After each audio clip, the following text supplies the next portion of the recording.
दोस्तों, गांव के बुजुर्गों से आपने ये कहावत जरूर सुनी होगी कि पूत सपूत तो क्यों धन संचय, पूत कपूत तो क्यों धन संचय।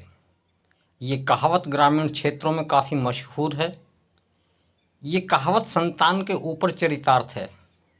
इसके पहले चरण का मतलब है कि पूत सपूत तो क्यों धन संचय, कि अगर संतान अच्छी होती है तो उसके लिए संपत्ति जुटाने की कोई ज़रूरत नहीं है, क्योंकि वह अगर लायक है तो खुद ही अपने लिए संपत्ति बना लेगा।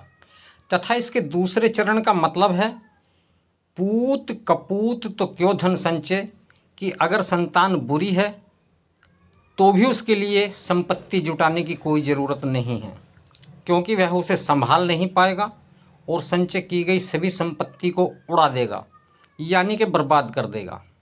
दोस्तों, आज की ये कहानी ऐसी ही एक सच्ची घटना है और उन लोगों के लिए एक नसीहत भी है जो लोग बुढ़ापे में अपने माता पिता को बोझ समझकर उनके साथ गलत व्यवहार करने लगते हैं। शायद वे इस बात को भूल जाते हैं कि जिन्हें कभी चलना सिखाया था उंगली पकड़ के, जिन्हें कभी चलना सिखाया था उंगली पकड़ के, वृद्ध उम्र में वो ही हाथ थामने से डरते।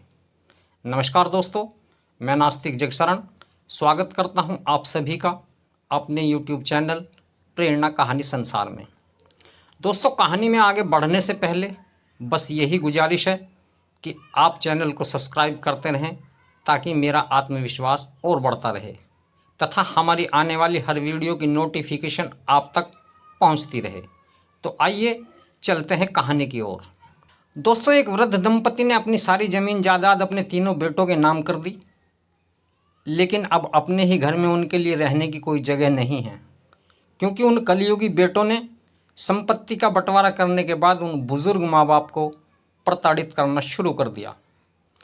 वृद्ध माँ बाप अपने उम्र के अंतिम पड़ाव में अपने बेटों के सामने पहले तो काफ़ी गिड़गिड़ाए, उनसे मिन्नतें की, हाथ तक जोड़कर कहा कि हम तुम्हें कभी भी किसी को कोई परेशान नहीं करेंगे, लेकिन उन्होंने उनकी एक न सुनी और अंततः उन्हें दोनों को घर से निकाल दिया। पीड़ित दंपति भूखे प्यासे लाठी का सहारा लेते हुए भटकते भटकते शहर की तंग गलियों व बाजारों में भीख मांगने को मजबूर हो गए। दोस्तों, अब उनका ना तो कोई सहारा था, वे खुद भगवान भरोसे अपने आप को छोड़कर शहर की किसी फुटपाथ पर बैठकर रात बिता लिया करते थे। कई बार तो दोस्तों ऐसा भी होता था कि खाना न मिलने के कारण उन्हें रात में भूखा ही रहना पड़ता था। समय अपनी गति से चल रहा था। इस वाक़ये को लगभग 6 माह बीत चुके थे। एक रात जाड़े की कड़कड़ाती ठंड से बचने के लिए वे बाजार की एक दुकान पर पड़ी टीन शेड के नीचे बैठे थे। जाड़े से बचने के लिए उनके पास कोई मजबूत कपड़ा भी नहीं था। ऊपर से हवा के साथ बारिश भी होने लगी थी। ठंड, हवा और बारिश ने उनका बुरा हाल कर दिया था कि तभी रात्रि के निरीक्षण पर निकले शहर के जिलाधिकारी महोदय की नज़र उन पर पड़ जाती है। वे उनके पास गाड़ी रुकवा लेते हैं और उनसे पूछते हैं कि बाबा, ऐसी कड़कती ठंड और बारिश में यहाँ क्यों बैठे हो। ठंड से कांपते हुए बुजुर्ग दंपति कहते हैं कि साहब, कोई ठिकाना नहीं है, बस रात काटनी है, भोर होते ही यहाँ से चले जाएंगे। तो अधिकारी महोदय पुनः पूछते हैं कि बाबा, इतनी जोर की ठंड पड़ रही है और आपके पास कंबल वगैरह भी नहीं है, यहाँ आपके साथ रात में कुछ भी हो सकता है, आओ तुम दोनों मेरे साथ चलो। दोस्तों, जिलाधिकारी महोदय तुरंत उन्हें वहाँ से उठाकर अपनी गाड़ी में बैठा लेते हैं और एक नज़दीक के रैन बसेरा हाउस में ले आते हैं तथा पहले तो रैन बसेरा कर्मचारी से उनको 2-2 कंबल दिलवाते हैं, फिर उससे कहकर उनके लिए अलाव जलवाते हैं तथा उनका खाने का प्रबंध करवाते हैं और यह कहकर चले आते हैं कि बाबा, अब तुम आराम करो, कल सुबह मैं फिर आऊँगा। अगले दिन जिलाधिकारी महोदय रैन बसेरा जाकर उस दंपत्ति को अपने कार्यालय ले आते हैं और वहाँ उनसे उनकी सारी कहानी पूछते हैं। दोस्तों, अपनी कहानी सुनाते हुए वृद्ध दंपत्ति बताते हैं कि उनके 3 बेटे हैं। पैतृक संपत्ति का बंटवारा होने के बाद वे तीनों गांव में अलग अलग रहते हैं। तीनों बेटों में से कोई भी उनकी जिम्मेदारी नहीं लेता है। और उल्टा हमारे साथ गलत सलूक करते हैं। हमने उन्हें काफ़ी समझाने की कोशिश की है, लेकिन उन्होंने हमारी एक भी बात नहीं सुनी है और अंत में दर दर भटकने के लिए हमें घर से निकाल दिया है। दोस्तों, रोते हुए वे वृद्ध दंपति कहते हैं कि साहब जी, अब इस उम्र में मेहनत मजदूरी करना तो हमारे बस की बात नहीं है, इसलिए भीख मांग कर पेट भर लेते हैं और कहीं भी सड़क किनारे बैठकर अपनी रात गुजार लेते हैं। उनकी बातें सुनकर जिलाधिकारी महोदय भावुक हो जाते हैं और उनकी आंखें नम हो जाती हैं। वे दोनों पति पत्नी बुजुर्ग आगे बताते हैं, साहब, हम तो आना भी नहीं चाहते थे, हम उनका कोई भी जुल्म सह लेने को तैयार थे, लेकिन साहब जी, एक दिन जब हमारी मंझली बहू ने मेरी इस बूढ़ी पत्नी को लात घूंसों से मारा और धक्का देकर बाहर कर दिया, तीनों बेटे ये तमाशा देखते रहे, कुछ नहीं बोले। जब मैंने अपने तीनों बेटों के सामने बहू से कहा, बहू, ये तुम अच्छा नहीं कर रही हो, तो साहब जी, मेरे बड़े व छोटे बेटे ने मुझे भी धक्के मारकर घर से बाहर कर दिया और वे सब दरवाज़ा बंद करके अंदर चले गए। साहब जी, धक्का लगने से मेरा सिर फट गया और खून बहने लगा। हम दोनों दरवाजे पर खड़े दरवाज़ा खुलने का इंतज़ार करते रहे। हमें लगा कि शायद तीनों में से हमारे ऊपर किसी को दया ज़रूर आ जाएगी, लेकिन साहब जी, ना तो उन्हें दया आई और ना ही हमें मौत आई। बस मुसीबत भरे दिन हैं, किसी तरह उन्हें पूरा कर रहे हैं साहब जी। कभी खाना मिल जाता है तो खा लेते हैं, कभी नहीं मिलता है तो भूखे ही रह लेते हैं। दोस्तों, वृद्ध दंपति की बातें सुनकर जिलाधिकारी महोदय अपने आंसू नहीं रोक पाते हैं। जिलाधिकारी महोदय उनके तीनों बेटों को बुलाते हैं और फटकार लगाते हुए कहते हैं कि तुमने बहुत बड़ा अपराध किया है।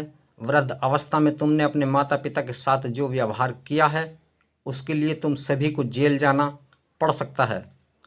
तब तुम्हारे साथ क्या हो सकता है, तुम्हें पता चल जाएगा। दोस्तों, जेल की बात सुनते ही माँ का कलेजा फट जाता है। उसे लगता है कि मेरे बच्चों का जीवन बर्बाद हो जाएगा। वह तुरंत ही हाथ जोड़कर जिलाधिकारी महोदय से कहती है, ना साहब जी, ऐसा न करना, इन्हें जेल मत भेजना। हमारा तो जीवन पूरा हो ही गया है, जो बचा कुचा जीवन है ऐसे ही जी लेंगे। इन्हें छोड़ दीजिए साहब जी, ये बच्चे हैं, अभी नादान हैं। जिलाधिकारी महोदय उस बूढ़ी औरत की बात को सुनकर उन तीनों बेटों से कहते हैं, देख लिया तुमने, ये होते हैं माँ बाप। तुम्हारे माता पिता तुम्हारी इस हरकत से आहत हैं, तुम्हारी ही वजह से इनका ये हाल हुआ है, फिर भी तुम्हारा बुरा नहीं देख सकते हैं। हमेशा माँ बाप बच्चों के भले की ही सोचते हैं। तुम्हें इनकी देखभाल करनी चाहिए। ये तुम्हारे माता पिता हैं और माता पिता का दर्जा तो ईश्वर से भी बड़ा होता है, और तुम इनके साथ क्या कर रहे हो, तुम्हें शर्म आनी चाहिए। और एक बात तुम्हारी जानकारी के लिए और बता देता हूँ कि भले ही माँ बाप अपनी ज़मीन जायदाद बच्चों के नाम कर दें, लेकिन अगर वह चाहें तो संपत्ति का ट्रांसफ़र रद्द करा सकते हैं और फिर संपत्ति उनके नाम हो सकती है। दोस्तों, वे तीनों जिलाधिकारी महोदय की बात सुनकर अपने माता पिता के पैरों में गिर जाते हैं और रो रो कर अपने पापों की भीख मांगने लगते हैं। माता पिता उन्हें उठाकर अपनी छाती से लगा लेते हैं और बार बार उन्हें चूमने लगते हैं।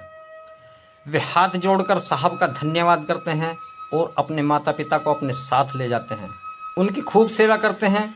बिछड़े हुए परिवार फिर से मिल जाते हैं और उसमें फिर से खुशियाँ लौट आती हैं। दोस्तों, वे इकलौते ही ऐसे बुजुर्ग नहीं हैं जो इस तरह के हालातों से जूझ रहे हैं, बल्कि देश भर में जाने कितने ही ऐसे दंपति हैं जो बुढ़ापे में अपनी संतानों की धुतकार सह रहे हैं, जो कि बहुत ही गलत है।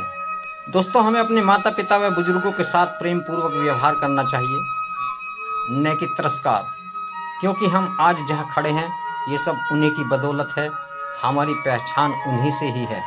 मैं आज के नौजवानों से एक बात कहना चाहता हूँ कि वृक्ष की जड़ों को अगर वृक्ष से अलग करोगे तो वृक्ष सूख जाएगा, अर्थात वह कभी भी फलीभूत नहीं होगा।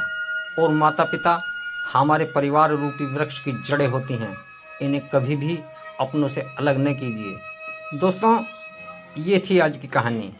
कैसी लगी आपको, हमें कमेंट करके ज़रूर बताएं। और हमारी कहानी अगर अच्छी लगी हो तो इसे लाइक करें तथा अपने दोस्तों के साथ शेयर करें व चैनल को सब्सक्राइब करें। मैं नास्तिक जगशरण लेता हूँ आपसे विदा। अपने बुजुर्गों का सम्मान करते रहिए और हमेशा खुश रहिए। नमस्कार।